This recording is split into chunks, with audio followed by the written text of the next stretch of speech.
Okay, guys, so something is going on with my computer, so we're just going to pick up from the board equals paper. So if you didn't fill in the box that talked about the little boy, just go ahead and do it. Let's go ahead and get started with our board equals paper. So last week we learned that there are 6 types of figurative language, right? I'm going to go through all 6. Please make sure that you are taking notes. If you need to pause the video to hear what I'm saying, please do so. You don't have to go super fast. Okay, so the first part of figurative language is an exaggeration used to create imagery, right? All you have to think about is an exaggeration.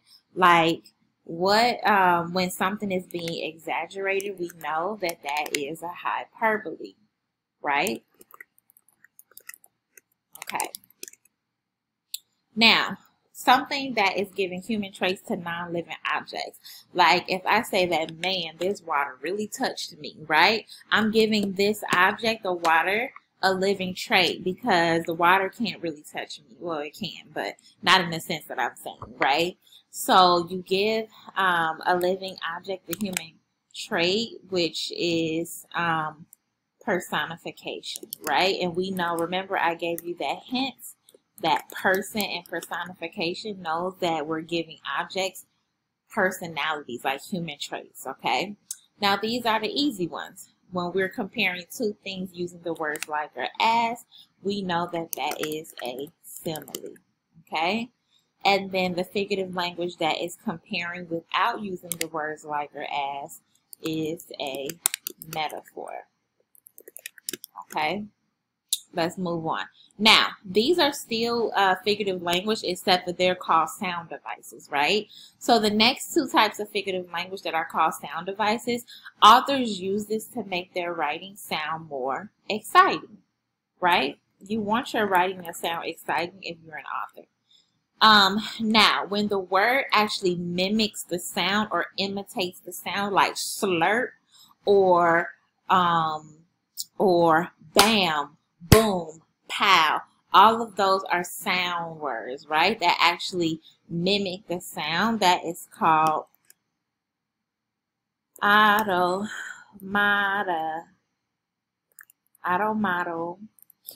I want to make sure I am saying that right. Okay, automatopoeia, which is a weird sounding word, but it's pretty cool. And then the next one is pretty easy. It's like in a line when most or all of the words have the same beginning sound. It's called alliteration. And my favorite example of alliteration is Peter Piper picked a peck of pickled peppers. A peck of pickled peppers Peter Piper picks. If Peter Piper picked a peck of pickled peppers, where's the peck of pickled peppers Peter Piper picks? I know I'm good, John. Anyway, that's my favorite one. So guys, you can always go back to this board equals paper anytime. It's going to be on Google Classroom as long as possible. So you can go back to the board equals paper to study all 6 of these figurative language. So we're going to go ahead and move on to the model. The model is going to go pretty quickly. We're just really reviewing all of these, right? So all 8 of these examples are going to be an example of what I just explained to you from the figurative language. So let's start with number 1. In a game of quack, she moved as slow as a snail. So here we're comparing the girl to a snail using the word as. What is it? This should be easy. Yes, I heard somebody say simile. Like, you go girl, boy, whoever it was. Right? So simile. Yes. Okay. Next, if we use our grit and always commit to give it our all, there's no mountain too tall. So guys, I hear that there's a lot of rhyming going on, right? So this must be rhyme. So guys, what's really cool is that I can actually write, and I can click. You can click on the word and you can push. If you see here, it has like a strike through. You can strike through the words as you use them. Okay, so I'm just striking them through. Okay, good. Next one. The ball fell down the stairs with a thud. Stud is a sound word, and so we know that that must be any figurative language that has a sound word is automatopoeia. Automatopoeia. Okay?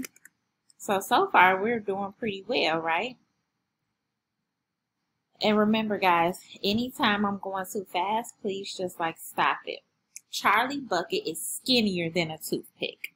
So, guys, that is like so over dramatic. Nobody can be as skinny as a toothpick. But you're saying it to exaggerate how skinny Charlie is. So an exaggeration is always going to be a hyperbole. Okay? Good. And so remember, guys, to go back and draw your line through the words that we use them. So far we have alliteration, personification, metaphor, and repetition still left. Next one, number 5. Her home was a prison. So I know that home can like literally be a prison. So they're comparing her home to a prison, but they're not using the words like or as, and so I know that this must be a metaphor. Okay, because they're comparing her home to a prison, which means that it was like so strict she couldn't go anywhere, right? Cool. Next one. Now this is my favorite. Now, bunny hop, bunny hop, bunny hop, bunny. No, that's not how it goes. Don't talk about me. Bunny hop, bunny hop, bunny hop, bunny hop. Now, do the shuffle now. Hey, do the shuffle now. I said do the shuffle now. Do the shuffle now. So what is that? It's telling you to do something over and over and over again. So this must be repetition. I heard somebody making fun of me. I don't have time for y'all. Like, I don't have time. Okay, next. Oh, we didn't put our line through metaphor. Why didn't y'all remind me? We could have like hit the screen or something. Okay, cool. So we got 2 left. We got personification. We got alliteration. So let's move on to number 7. Sarah's 7 sisters slept in the sand. Most of the words in this sentence have the sound. And so I know that anytime most of the words have the same beginning sound, this is called alliteration. Okay? And like this last one should be really easy because we only have 1 left, which is personification. She didn't realize that the opportunity was knocking at her door. Opportunity can't knock. It's just a phrase that we say to say that she had a good opportunity. It's giving opportunity a human trait. Good. So we went ahead and did that together. Now let's move on to our guided practice. Okay. Now I want you guys to go ahead and pause the video. Go ahead and try to do the guided practice with a close friend or with well, not a close friend. Well, with your brother or sister or your mom or dad. Okay. And then you can pick it back up and we can go over it together.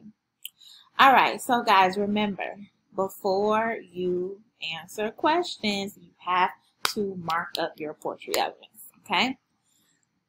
Let's go. So the name of this poem is called Cosmic Bowling. Okay. And you probably saw this poem before the week before last. We're going to go over it again. First thing I'm going to do is mark up my stanzas. I'm going to try to be as neat as possible. Okay. And so we have stanza 1. And then we have stanza 2. And then we have stanza 3. And then I'm going to go ahead and number all of my lines. I'm going to try to go fast without messing up. 5, 6, 7. I think I'm getting pretty good at this, y'all. 8, 9, 10, 11, and then 12. Cool. So I know that there are 3 stanzas and 12 lines. Cool. Now, let's read the poem to figure out the rhyming, okay? Or if there's any repetition.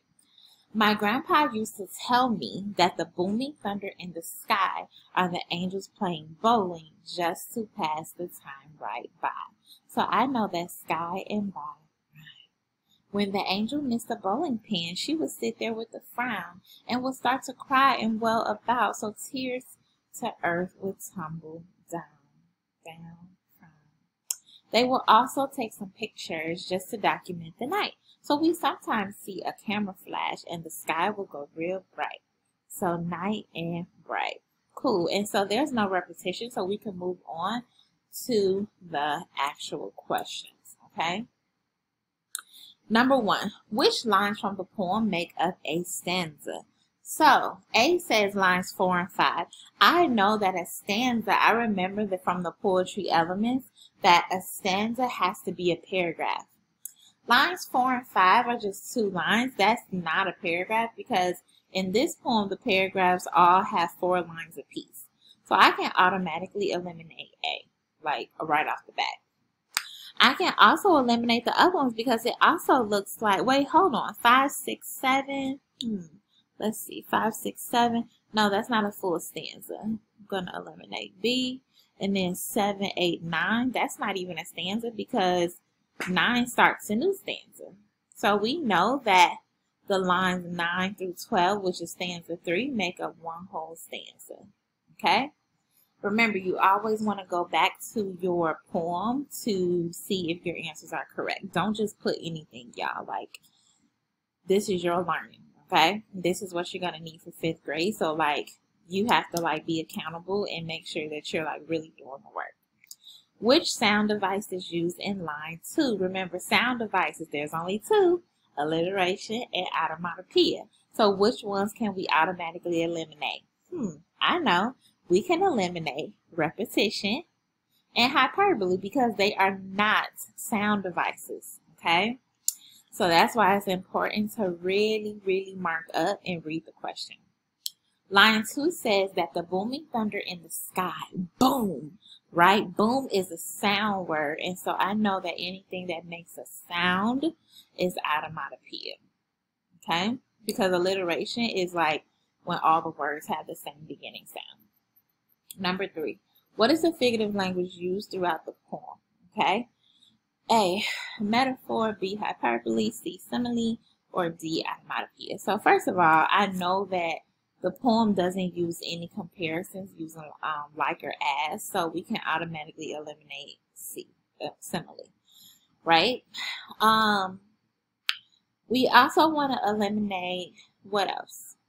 I think I'm gonna eliminate automatopoeia because like the only sound word is boom throughout the poem. Like I don't really see or hear any other sound words. Okay. Now this is where it gets hard. Metaphor and hyperbole can like be almost the same like within this poem because they are exaggerating the truth a little bit, but you really want to think about like what is the main type of figurative language that they're using. In my mind, they're actually comparing things. They're comparing a storm to bowling, right? That the storm actually sounds like bowling pins. So I know that throughout the poem, it's like a metaphor, right? And so that helps me answer number 4. What is being compared? I know that bowling is being compared to a storm, okay? And then, which of the following lines could replace line 4 without interrupting the rhyme scheme? So, guys, this is a really tough question, but I know that we can get this.